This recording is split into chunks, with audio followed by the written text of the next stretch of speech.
Transferring Amex points to Star Alliance is very easy to do. Today I'm gonna show you how to do it.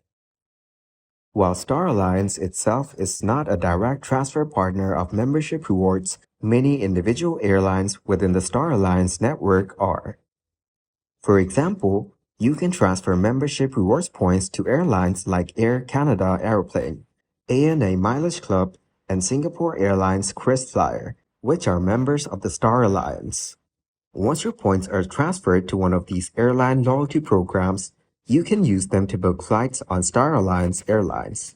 Some travel booking platforms or online travel agencies allow you to use your membership rewards points to book flights on various airlines, including those within the Star Alliance network. You can check the American Express travel portal or other travel platforms that partner with American Express to see if they offer options for booking flights on Star Alliance airlines using membership rewards points. If direct transfers or booking options are not available for Star Alliance flights, you may explore other ways to redeem your membership rewards points for travel.